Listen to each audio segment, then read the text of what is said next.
Nansi advice iqonde ngqo kuphakela umthakathi umfokandabandaba uNkosikhona. Wemne wethu lalela. Kubalekile kwesinye isikhathi ukuzazi la uphiwe ngakhona uphinde uzazi futhi la ungaphiwe ngakhona. Mfokandabandaba wena uphiwe nje mfowethu kwi leadership, uphiwe futhi ekwenzeni yabona makufuneka kwenziwe kube neaction eyenzakalayo. Cha mfowethu uphiwe uyisishoshovu, uyiloko kubizwa ngokuthi isishoshovu. Ake unciphise-ke bafo la ungaphiwe khona, uphiwe ngasemlomeni inkabi yami. Awuphiwe bafo emlomeni, awukwazi nje ukukhuluma phakela umthakathi. Nciphisa ngalapho mfowethu, kunezinkulumo zakho othi mawuyikhuluma emakhoneni bese ifika kwi social media ebese idala the unnecessary criticism. Uyabona?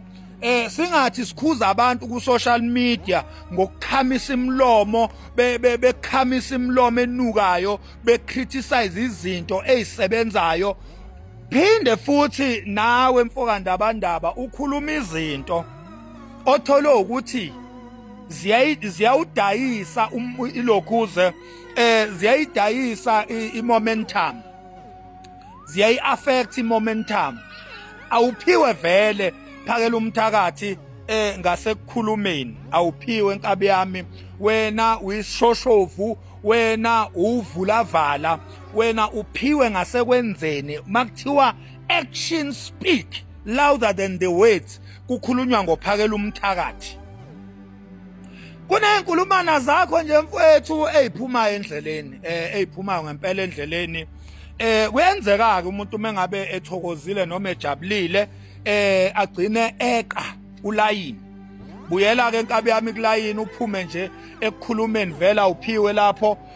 Shiyela nathi ku social media sikukhulumele mfowethu. Uma bekujaha, uma beku-attack-a, uma beku-criticize, bashiyele nathi nje mfowethu thina esiphiwe ngapha kuyiwawu. Bashiyele nathi thina sokujahela bona, thina sokuvikela ngomlomo.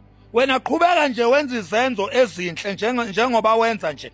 Ninongizwe emchunu nobabili vele niyafana, aniphiwe nje ngasekukhulumeni. Ulimi lenu alihlelekile kodwa izenzo zenu zinhle kakhulu, nezinqumo zenu zinhle kakhulu. Engathi nje bengingathola isalo tape nginivale nje umlomo, noma ngithola uziphu ingqobhela kaziphu wejazi, nginivale umlomo bese ngifaka ingidi kakhiye, ebese nginikeza ihawu nenduku nevolovolo ngithi ekuthani, ngoba hayi lapho niphiwe-ke ngane zakwethu.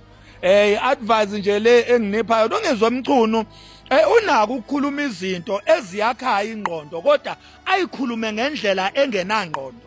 Angiphinde futhi ungizwe emchunu, ukhuluma izinto ezakha ingqondo kodwa uyikhuluma ngendlela engenangqondo. Ilungiseni-ke leyo nto bafowethu, ilungiseni ngempela. Uyabona nje leya meeting okade unayo namaPakistan phakela umthakathi.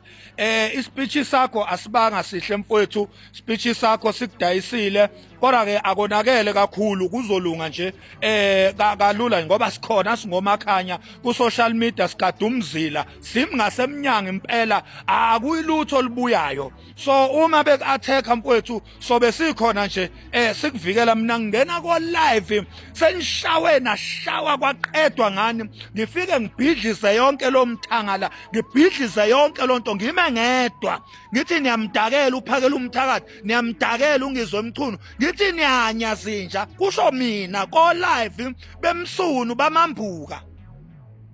So angifuni ke mfowethu sithi silwa sinilwela ngapha ku social media, ngoba ake silikhulume iqiniso, i social media i-against lo mshikashika. Kodwa ngoba khona thina kwi social media, thina siyalwa ne social media and siyanqoba ngoba ithina sinamandla kwi social media. Kwi social media kuphethe thina, i social media izozwa ngathi.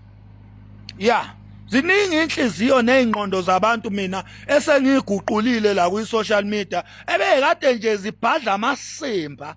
Ngafika mina ngafaka isense, ngafaka isikole. Namhlanje baningi abantu mina abangilalelayo nabangilandelayo mangikhuluma, ngoba mangikhuluma mina ngiletha i-direction, mangikhuluma mina ngiyakha, ngiyakhulisa.